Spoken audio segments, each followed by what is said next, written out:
โอ้เจ้าดอกสะแบงพอถึงหน้าแล้งก็ร่วงก็โรยฟ้าบ่ห้องบ่โหยพี่น้องคอยฝนล้นมาจากฟ้าเสียงแค้นยังดังอยู่ไทยบ้านเฮาห้องเรียกศรัทธาโอ้ละนอพินยังโตดติดต้องยังมนต์คักมวนลายพ่อใหญ่แม่ใหญ่เตรียมงานบุญไว้ท่าลูกหลานเทศบาลตำบลน้ำพองเฮ็ดงานเพื่อพี่น้องทุกบ้านโอ้ละนอคนอยู่งงกรุงคิดฮอดบ้านบ่คนไกลบุญบั้งไฟเดือนหกกลับน้ำพองมาเอาบุญเดือนหกจุดบั้งไฟขอฟ้าขอฝนให้ฝนมันตกบุญบั้งไฟเดือนหก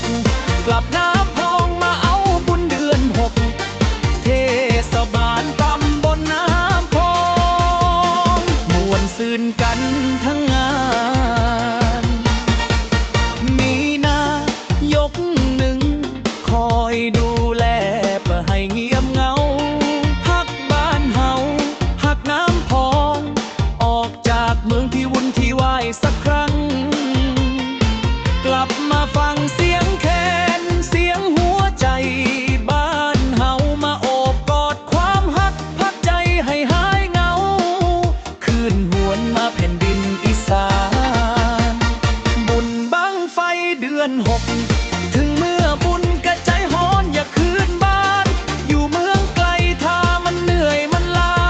ให้หวนมาฟังเสียงคนบ้านน้ำพองบุญบั้งไฟเดือนหกกลับน้ำพองมาเอาบุญเดือนหกจุดบั้งไฟ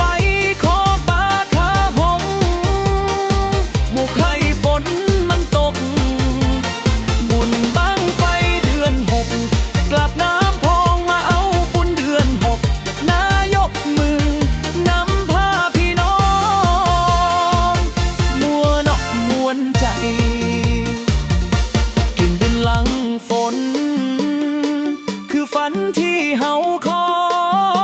ยเสียงหัวเราะน่าหารปลอบใจคนบ้านไกลบุญบั้งไฟเดือนหกกลับน้ำพองมาเอาบุญเดือนหก